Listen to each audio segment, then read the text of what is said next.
Okay, so I'm gonna freaking talk about my trip to Nairobi like 18 months later. I don't know why I've taken so long to come on here and talk about it, but it is what it is. However, it's worth it. So I'm gonna talk about it.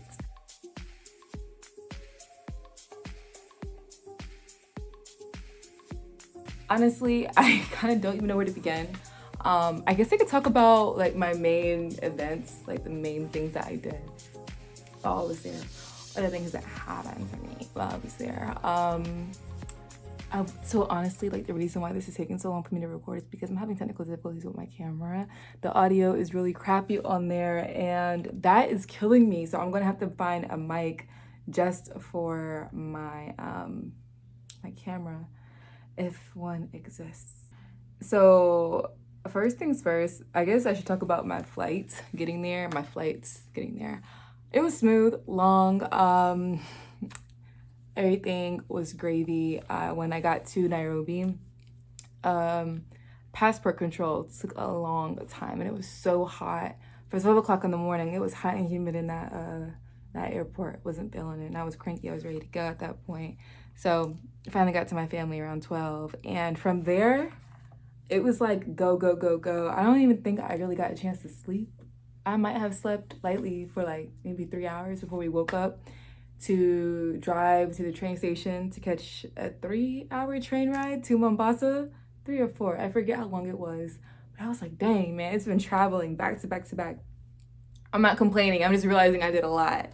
So we got to Mombasa, and there was this big house that was rented out, and it was very spacious and really nice, and the locals were cooking for us all of our meals, so that was really really nice as well, not having to worry about that. We had a pool, um and did we watch was there a TV in there? I had so much fun. I don't even think I realized that there was a TV or not. Yeah, I can't recall, which I'm actually glad. Not that I am into TV like that, but you don't need that. Spend time with your family, be on vacation, live in the moment, whatever, whatever. So, yeah, the next day, the first full day in Mombasa, what do we get into? Let me refer to my pictures. We went to a beach, and the name of the beach, let me see if I can find it here. Oh, the name of the beach is called Watamu, Watamu. In case I'm mispronouncing that, at least you have the spelling. So it was a nice day, beautiful day. There was a camel out there walking around, chilling. I'm pretty sure that was for tourists. I thought the camel was supposed to be there initially. Now I realize he probably wasn't there on his own.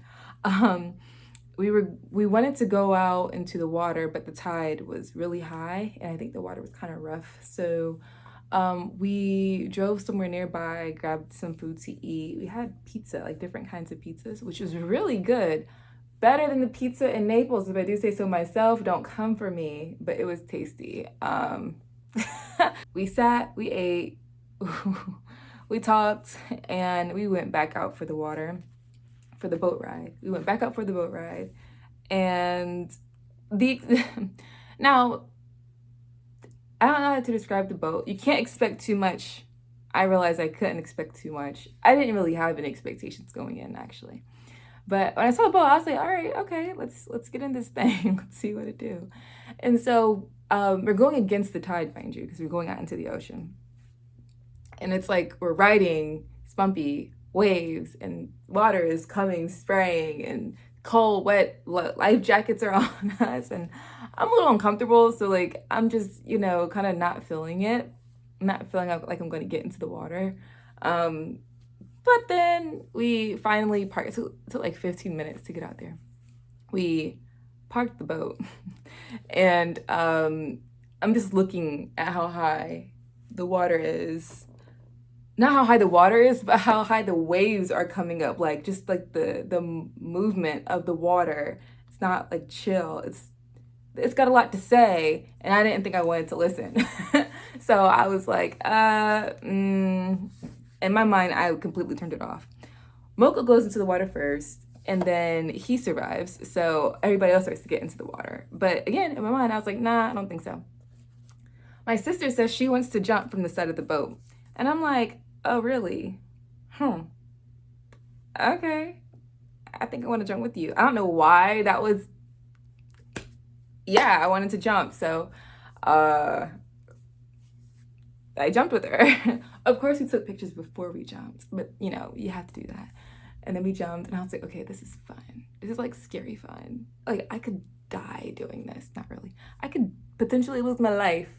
And something about that, I guess the thrill of a huge Loch Ness creature coming up from beneath me is just what I live for, apparently. So I jumped into the water, and we wanted to do it again. But I'm like, wait, how about we go higher? Like, let's jump off the top of the boat. Mind you, if you look at the boat, it's not a big boat, but up there it seemed huge. It seemed like I was so high up, and you know, I was about it. I can still let it talk. I can talk a good game. When it's time, when it's time, my courage flees my body, and I was not ready to go. She was very patient with me on the outside. Maybe she really wanted me, maybe she wanted to push me up. I don't know. I wanted to push myself off the daggone boat, but like I had about 10 false starts before I actually found the courage to jump off the top of the boat. And that was amazing. That was one of the best experiences this summer. Yeah, we grabbed hands, counted 3, and we leapt and landed in the water. It was amazing. And then on the way back, we went to the top of the boat and we just watched the view on the way back to the shore. And that was very calming and relaxing. Shout out to the guys who were manning the boat hitting on my sister. Like, she's 16, relax, chill out. The next full day in Mombasa was, I guess, an animal day. So I was determined to stay home, and they persuaded me to not do that. So I was like, all right, fine, whatever, let's go look at these stinking animals at the zoo. And so I go.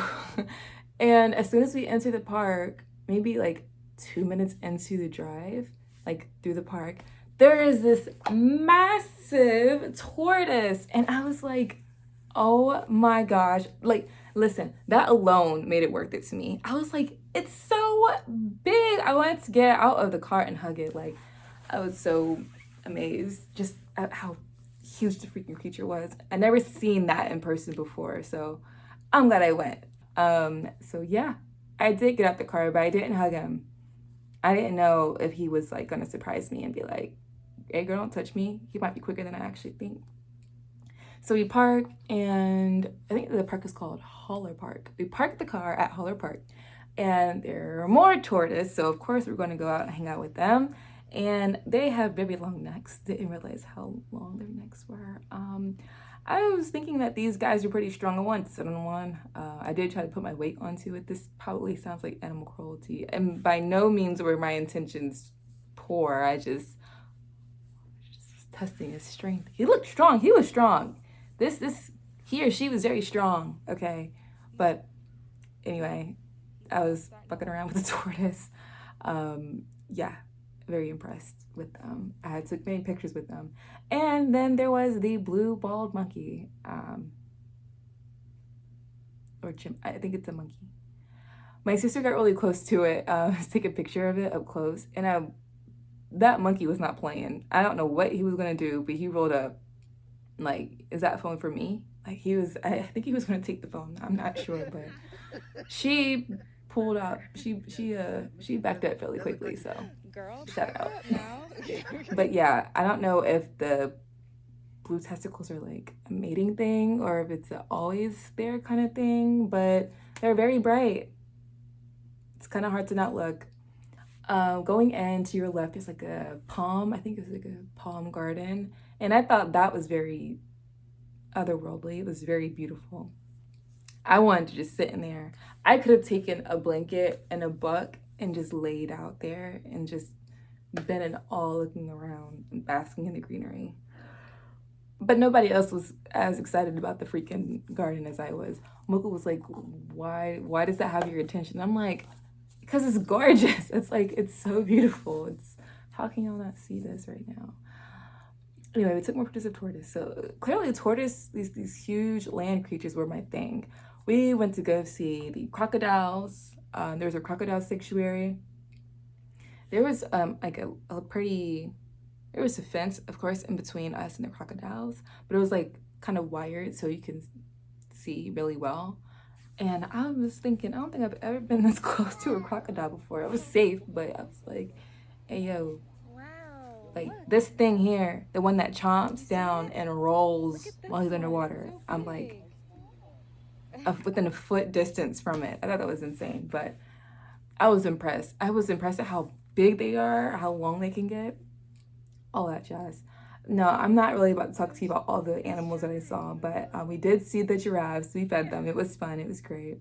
We got pictures and videos of everything, of everyone. Yes. So the next day was our last day in Mombasa. Katara wanted to watch the sunrise, and I was like, you want to wake up early. That can be arranged. I wasn't gonna hoe, but when am I gonna see the sunrise in Mombasa again? I don't know, so let's do it. We woke up, and I, to this day, I still lack the words to describe just the sunset progression that I witnessed. Because when we got out there, it was a very like a summer yellow orange glow in the sky towards the horizon, and then it like did a soft ashy violet fade away. I hope this is making sense. So that's what we saw when we first got there, and then it got darker. The orange turned pale yellow, and the violets grew deeper. The purpley ashy tone turned indigo and violet. And I'm like, all right, it's cool. And then it gets super bright. Okay, it gets super bright, and then it turns into like a pastel-y color. Pastel-y, soft yellow and purple.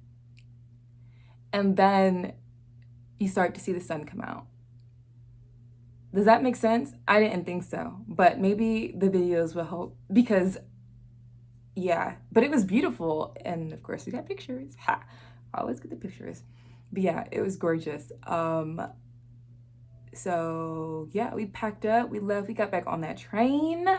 The next day, I go get my hair braided with my sister. She already had an appointment, but I was like, oh, what are you doing? Let me do it too, because hello, I'm in Nairobi. We're in Nairobi now, by the way. I didn't say we went from Mombasa to Nairobi. I'm like, hello, I'm in Nairobi. I have to get my hair braided while I'm in Africa. Like, how could you not? So I was like, all right, I want to try something new. And she did too. So she got extra long knotless goddess braids, and I got extra long knotless braids in the color 30. The color suits me, okay? The color looks so good on me. Like, the color loves me, and I loved it. I was like, okay, I can rock this for real. I need to start experimenting more. So I think that took a total of 4 hours, I want to say. It was beautiful. Our hair was fly. That's all I gotta say. Hair was on point. For $40, okay? They took out my former braids.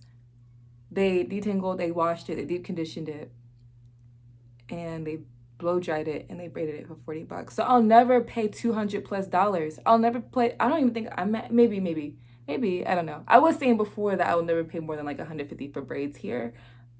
I might be lying, but it's gonna be hard for me to ever pay more than $225 or anything like that. Nope, not once you no. So, yeah. What else did we do? Whatever did we do? Okay, so at this point, I think we're supposed to be getting ready to go to Cindy's village, but I got sick. There was a little something going around within our whole group. Everybody got sick eventually, but for me, I don't know if it was a respiratory infection. I had so much pressure in my face and I did not feel good. I could sleep. I slept for a really long time. Um, so I stayed with Moko's cousin Kanye, who I met before, and she was showing me all of her flower paintings and it's like her greeting cards that she made. And I was like, you need to open up an Etsy shop. And I'm telling you, the woman is talented. So I stayed with her family while everyone else was in Cindy's village, because I could not go because I knew that flight would have killed me. The pressure in my face was already bad. And if you've done it once, you know what I'm talking about, how bad that pressure is. But yeah, no. Kanye gave me like this is the medicine, the word medicine is bawa. I hope I'm saying that right. And this is like a tea, and it had ginger, it had what else did it? Garlic. It had ginger, garlic. I think it had maybe cardamom. It had a lot of like healthy herbs and stuff in there. Very potent. They added honey to make it go down easier. But I'm telling you, with each swig of that tea, I got better. It was knocking stuff out left and right. It was like cocaine for my freaking immune system. I was like, okay, this is what this is what I needed the whole time. So I don't know how many cups of that I had. I also did steaming a few times. And it made me feel a little claustrophobic. I'm not gonna hold you. Struggling to breathe already is uncomfortable, and then putting your face in steam and like taking deep breaths, the towel over your head and it's dark, you know, I'm just like, whoo, like I really had to like one myself so that I didn't panic, but all was well. Did that a few times, it got easier each time, and each time I steamed with that menthol stuff, it helped clear it out. Like I was able to blow my nose easier. I felt better in here. Like, and it's like I was thinking, if I get sick again, can y'all just like transport me here? Put me in Kanye's house, because clearly she knows what to do. She knows the holistic treatments, and I'm here for it. I also loved her garden because she had this nice, I don't know the name of the plants, but she had like this nice section where like vines kind of draped across the trees, and there were planted pots with plants in them, you know, in different places. And on the other side of her backyard, there were I think she had a garden of, I think, herbs and veggies and whatnot. So I was like, this is a vibe. This is it. Like, this is exactly what I want to do for myself. I want a little plot of land that I can work and eat off of. Like, that's what I want to do. So, and then she also knew about Neville Goddard, who my brother put me on to. Like, my brother, Amir, would have loved being at Kanye's place. Excuse me, and talking about it, like just talking about all the things that he's read that they both know. I mean, they would just vibe off of each other. So I spent a couple of days with them. Koi came, Moko's sister came, and we spent the day. We went to the mall. We went to this art gallery called One Off Art Gallery. That was really nice. I found this one piece of work, and I fell in love with it in like 2 seconds, and I wanted it so bad. I think it sold for $650 or something like that, and I was like, of course it did. Of course somebody wanted the work that I wanted. Not that I was going to pay that. It's worth it, but I didn't have that. There was a peacock, by the way, in the art gallery. I was like, all right. Also, okay, let's talk about this art gallery. The One Off Contemporary Art Gallery had the whole plot that it was on was very artistic, of course. And the main house was like a 2-story hut in a fairy tale. That's how I would describe it. It was very fairy tale-esque, I guess. It's just the way. I mean, something that you would find in Snow White, maybe. Yeah, that the little dwarves would live in. Yeah, that's how I would describe it. I mean that in a good way, by the way. And at the top level, there was all of these pieces of work, but they were stacked together, and they need more space so they can put it on display so they can sell. I was like, there's way too much art up in here that people can't see. So I was impressed. Needless to say, I was impressed. Let me see if I can hurry up and finish this up. I had some Indian food that was there. It was bomb. Yeah, that was pretty much it. Me being sick and like traveling back home. It's pretty much like the end. I did get better while I was there. I got better. I started to feel a lot better. I think maybe after day 3 of being sick, I was like 80%. But Moko was not. Moko wasn't feeling too hot. Poor thing. But yeah, I'm glad everybody's well now. I'm just thinking about how sick everybody was. But yeah, all in all, all's well. I hope you go back. I have been trying to listen. For a few years now, I had been invited to go to Nairobi with my family, but I haven't been able to work it out. This year, I was like, girl, you go there. Don't back out. Don't do anything. I already got my ticket. I was making payments on my ticket, so it was going to happen. I had some crazy stuff going on with work, but it was going to happen, and it happened. So I'm glad I went, and I'm glad I finally got to share this with you guys. I just wanted to be able to lock this memory in, because I want to be able to play it back and be like, yeah, I did that. That was fun. That was a great time. And that's why I do what I do. Anyway, thanks for watching. I hope you enjoyed. Bye.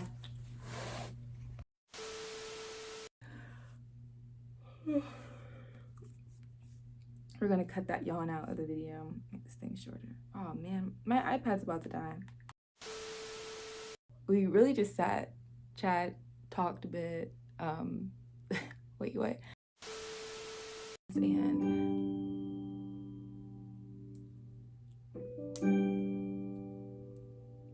There's a reminder for Zaira.